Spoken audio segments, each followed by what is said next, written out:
We're all now, everybody's righteous. What a terrible Hitler this is. We were mute when he was doing that. He was our SOB. Absolutely. And now we're sending our sons and daughters to war to fix that mistake. It doesn't seem fair to me. Despite being the highest-rated program on MSNBC, Donahue's show was abruptly canceled by the network just 3 weeks before the start of the war. Phil Donahue was an anti-war voice on MSNBC, one of the cable news channels. And a memo that was leaked as the Donahue show was canceled is very explicit. It said, we don't want this to be a face of NBC as the United States goes into war. This guy puts anti-war voices on our network. The American people need to know there is no just cause for this war. But there's no evidence that there is even a weapon that exists in that country yet. Journalists, too many of them, and some quite explicitly, have said that they see their mission as helping the war effort. And if you define your mission that way, you'll end up suppressing news that might be important, accurate, but maybe isn't helpful to the war effort. We don't want to have that kind of public persona when then we'd be vulnerable to charges that were unpatriotic. It'll make it more difficult to keep pace with the flag wavers at Fox or CNN or whatever. And more broadly, news media are very worried, not only government pressure, but advertiser pressure, criticism from readers, listeners, and viewers. Gee, our soldiers are in the field. You've got to support them. Don't raise these tough questions. It seems to me that the right thing to do for patriots when American lives are at risk and Americans are dying is to unite behind the troops until victory is won. Now, on this show, Buchanan and Press, we've had a good debate for 8 months on this conflict. But now it seems when the war comes, the debate ends. I think unity, Bill, is essential at this time, or at least when the guns begin to fire. It's a very effective tactic, at least in the short run, to a large extent, to say, look, you've got to support the troops. You're killing the troops! And that's an effort to conflate supporting the troops with supporting the president's policies. Once the war against Saddam begins, we expect every American to support our military, and if they can't do that, to shut up. In addition to Phil Donahue, many other journalists have been silenced for crossing the mythical line known as objectivity. Today, NBC News fired journalist Peter Arnett this morning for participating in an interview on Iraqi state-controlled television. Arnett criticized American war planning and said his reports about civilian casualties in the Iraqi resistance were encouraging to anti-war protesters in America. If you're pro-war, you're objective, but if you're anti-war, you're biased. And often a news anchor will get no flack at all for making statements that are supportive of a war and wouldn't dream of making a statement that's against a war. I must say I was trying to think of something that would be appropriate to say on an occasion like this, and as is often the case, the best you can come up with is something that Shakespeare wrote for Henry V, wreak havoc and unleash the dogs of war. And that is a tip-off to just how skewed the media terrain is.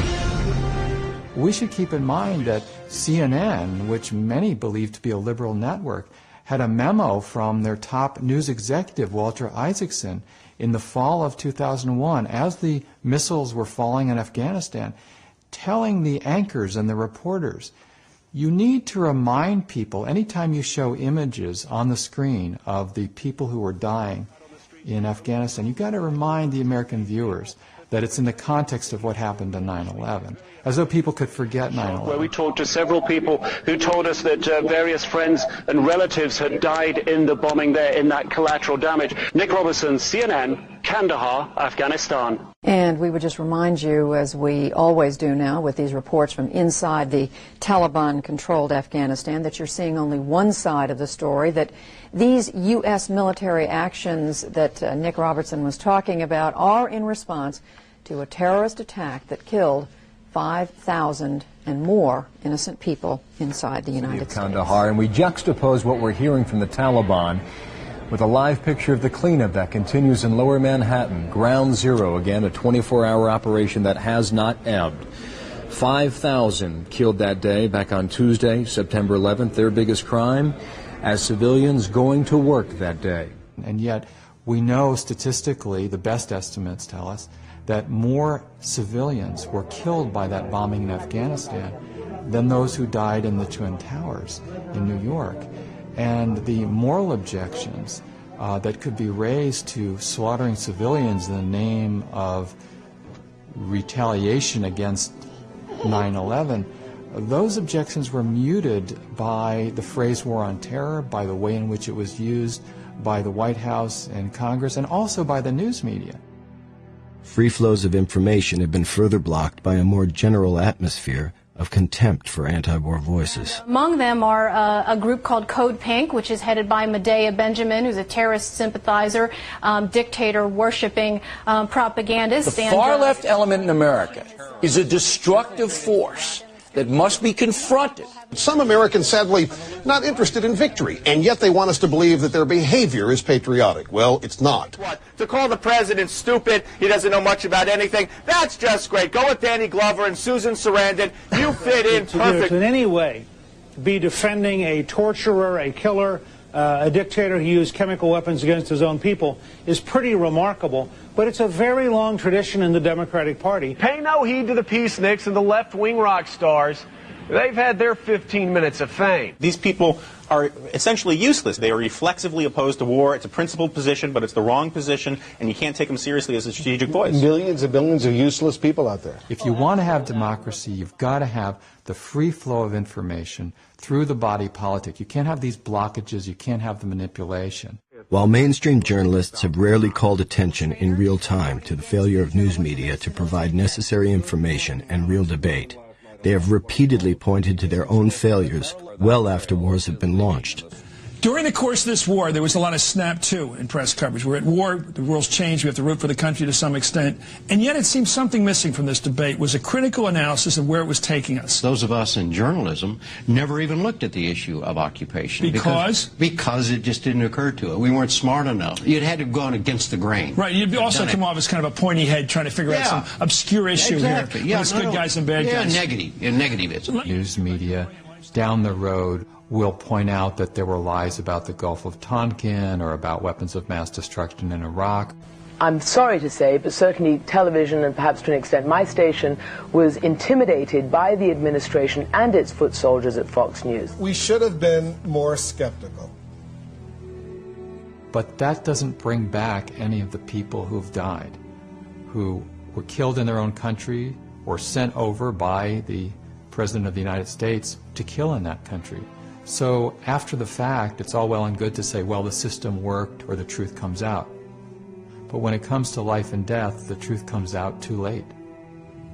My fellow citizens, at this hour, American and coalition forces are in the early stages of military operations to disarm Iraq, to free its people, and to defend the world from grave danger.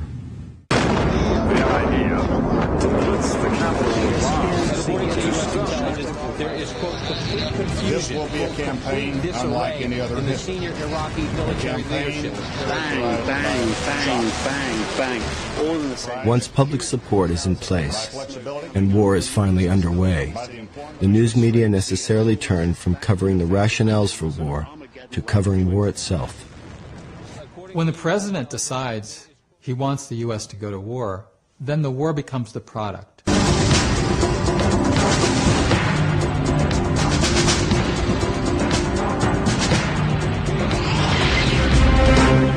Particularly in the early stages, news coverage of war is much more like PR about war.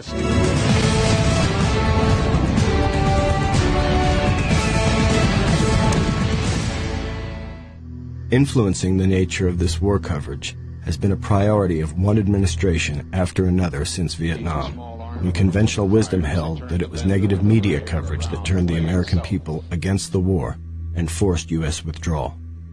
Since that time, and beginning with new urgency during the 1991 Gulf War, the Pentagon has worked with increasing sophistication to shape media coverage of war. As then Defense Secretary Dick Cheney noted about the importance of public perceptions during the first Iraq War, frankly, I looked on it as a problem to be managed. The information function was extraordinarily important. I did not have a lot of confidence that I could leave it to the press.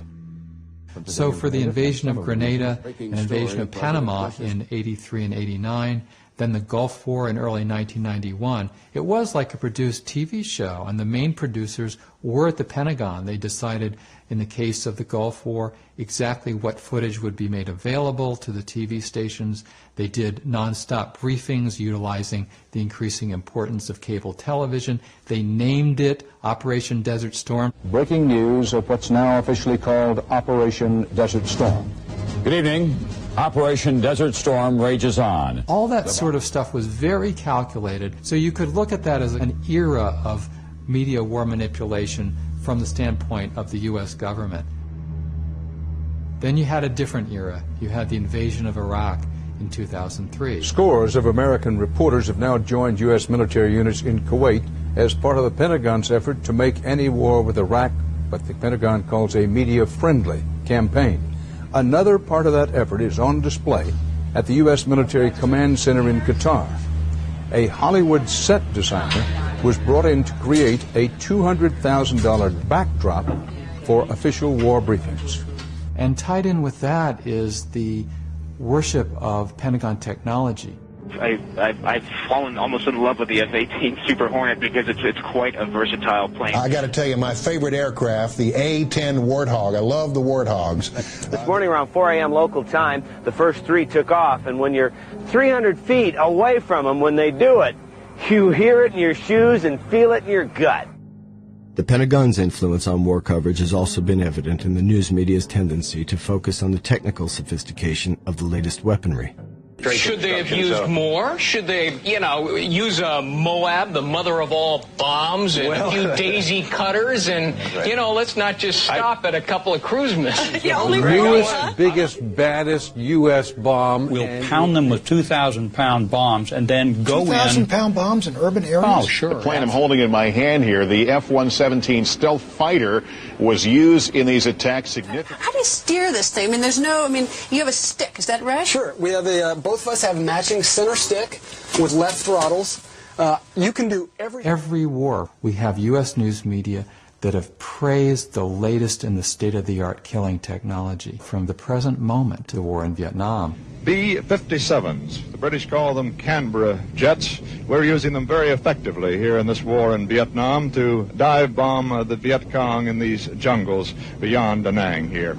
Colonel, what's our mission we're about to embark on? Well, our mission today, sir, is to report down to the site of the ambush 70 miles south of here and attempt to kill the VC. The colonel has just advised me that is our target area right over there.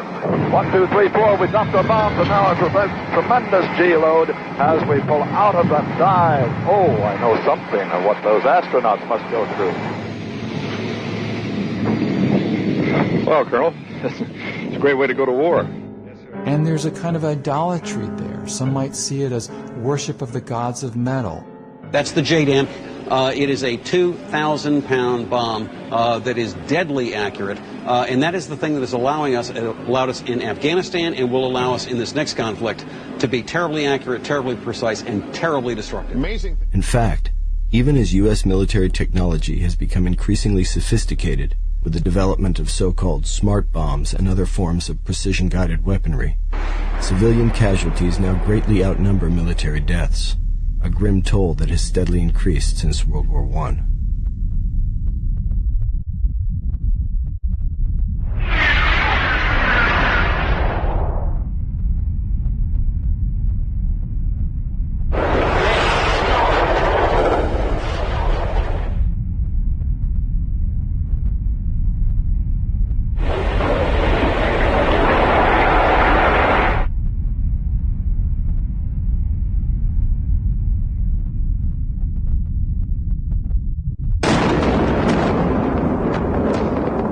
This is the beginning of the shock and awe campaign. According to one official, this is going to be the entire 9 yards. It was a breathtaking display of firepower